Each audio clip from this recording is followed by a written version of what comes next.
Welcome back to Studio Chatter. Our next favorite segment was all about reading. Sounds like a Stacy choice. Why do you like Make Reading Fun so much? And she also said it was one of her faves. It was, and I'm not a big reader, but I love Tierney, and I loved her concept. Fun. And since she's been here, I've loved following her on Instagram. Her tag is Make Reading Fun, but it makes me always want to go get a new book. I'm shocked. Or to sit in a cozy corner and read to my grandkids or something. It's all about books for kids. So absolutely. Really great. You'll love Super rewatching this one. Roll the clip. Good one. Reading can be such a fun activity, but when your kids start to lose interest, it's time to talk with our next guest. Welcome Tierney Shorter from Make Reading Fun to the table. Welcome. Thank you. Hi, guys. Yes, let's help with the kids. Let's do, because Stacy finds reading very enjoyable and fun. It, yes. And I do too, but I don't take the time. But I want that to translate to my grandkids now. To take this. All my kids love to read though, so I must have done something right. You must have. You did. Right? You didn't know it. I didn't know. You it. did. Tell us a little bit about yourself first, Tier. So my name is Tierney Shorter. I used to be a 6th grade teacher, pre-mom life. Okay. I have always had a huge interest in early childhood development. Literacy especially was my favorite thing to teach.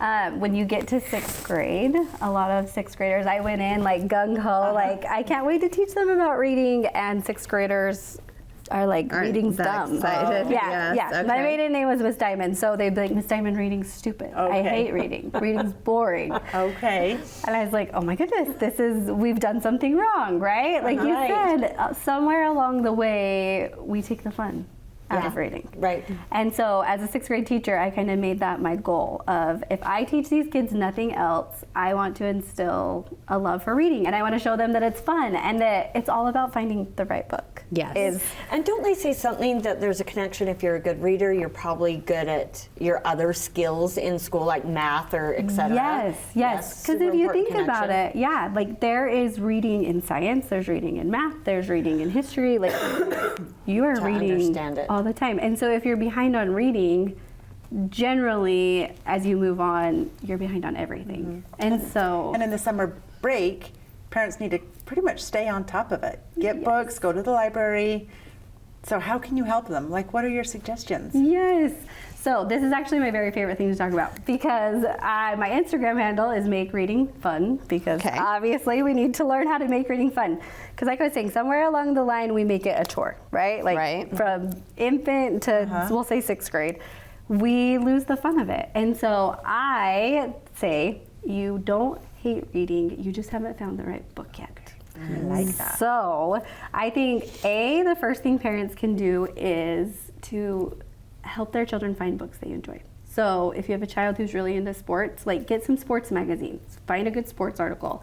If you have a child who's into graphic novels, that's huge right now. Take them to the library, have them pick out a graphic novel that they like, because that is... Okay, that's interesting, because my daughter is bringing home these graphic novels. And I'm like, but that's not reading. Yes, it is. But okay, so help me with that. I'm like, it's a picture book. Yes. She's like, I love these. I know, I'm like, because they do, because graphic novels aren't intimidating.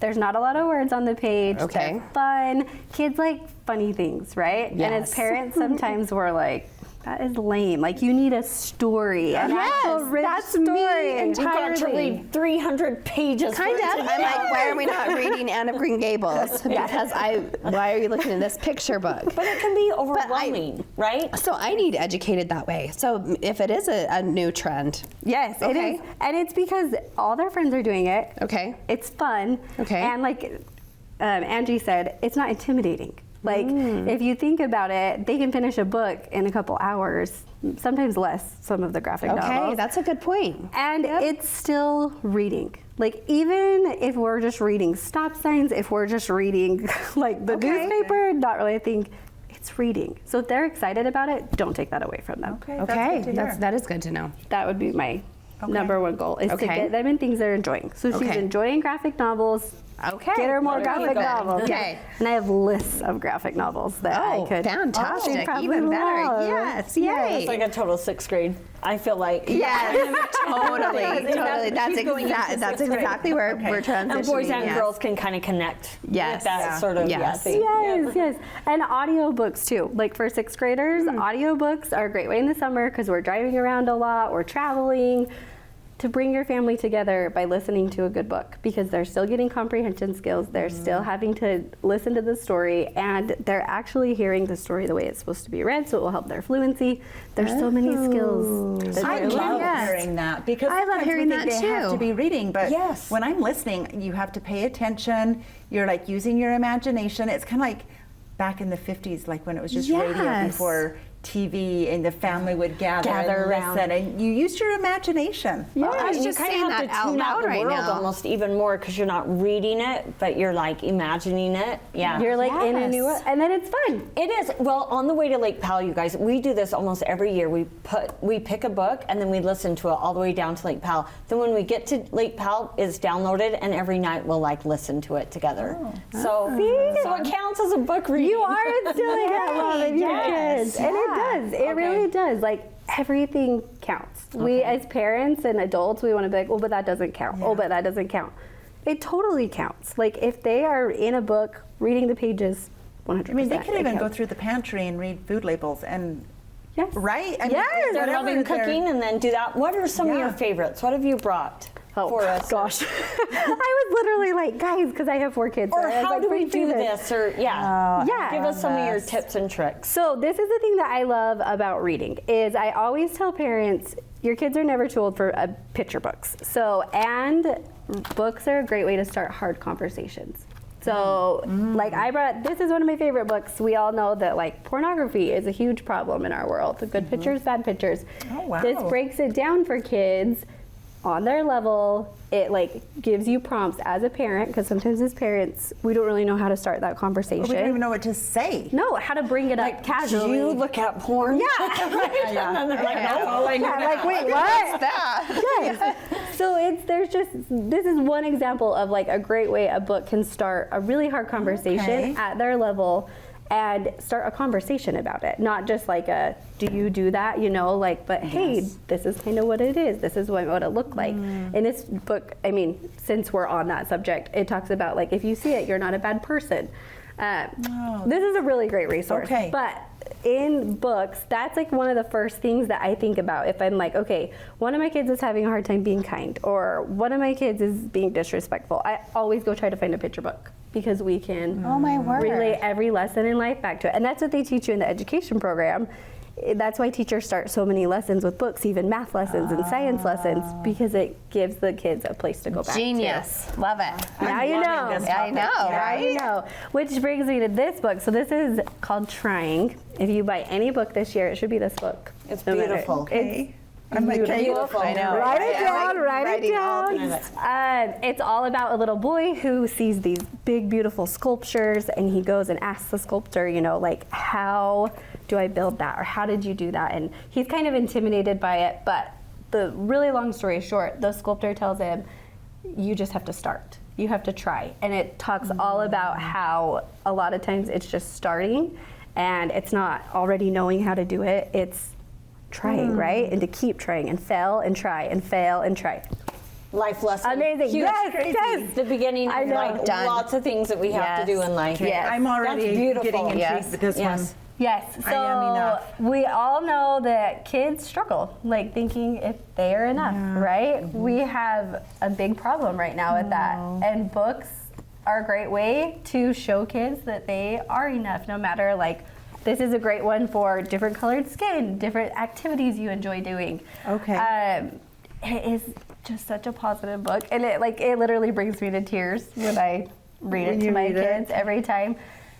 I just love the title. I love the Enough. title and her sweet little face because you just with your children it's true. It's like just because you didn't win doesn't mean you didn't try your best and that you were good enough at it. Exactly. Yes, Exactly. I love that. This is perfect for vacation. What should Danny do? We're all going on vacation, Yes.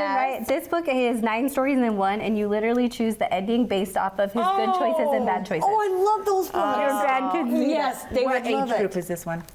So I would say you could start at 3 and go up to, 10 to 12. Like kids just naturally, we think they're not going to pick up picture books because they're older. They will. Okay. My kids love What Should Danny Do? And it like totally teaches them about right and wrong choices just through the story, and they see the consequences all that look come. great. So this is one of my very favorites. I talk a lot about teaching about inclusion through books. I have a son who has Down syndrome, and this one kind of talks about what if, I'll just show you one page Every so really often quickly. a zebra. Yeah, so like what if a bear loved the winter? And what if a cow loved lemonade? And then it talks about what a beautiful world that would be, right? Even though it's a little different. Yep. And then So sweet. I'm thinking of my Gunner for this one. So what boys is- love this. This is a Yes. graphic novel, so perfect example. okay. Yeah, if you want to open it, you can see. Oh, they look just like this, don't they? Yep. They do. And they all love them. And that's my little girls love. These are like younger age graphic novels. Another great book about kindness. I mean, I could talk about this subject. Shirley, I want you back like regularly to I think so. I'm And to bring us like inspired. the new like books of the season or Yes. whatever. Let's have you back like right before school. So for summer, what would be a tip or two that you would tell a parent? Okay, so I would say find books that they enjoy. Find ways to make it fun and not a chore, whether that's reading outside, have them come sit next to you when you read, listen to an audiobook in the car, some way to make it new. Read with a snack, something. And my third one would be to find a way to be involved in the reading with them. So Yes. reading a book all together, listening to an audiobook, Yes. doing a read aloud. Your kids are never too old for read alouds. Be involved because then you're showing you care about their world. And one thing I do like when I give even like a 1-year-old grandchild, I think, what are their parents' interests? Because you have to read a book again and again. and Right. again. So my daughter-in-law loves science and like NASA and the stars. And so if I find books on astrology, I'm like, yep, that's what the kids are getting because mom's going to love reading it. Right. Right? She won't get bored Right. and tired of that Something one. like, That's a great idea. And it should be fun for us as parents Yeah. too. Oh, Like, you we should shouldn't come be back. suffering. You should come back for sure. you. Thank you we love you. so much. One more favorite to go. Stay tuned.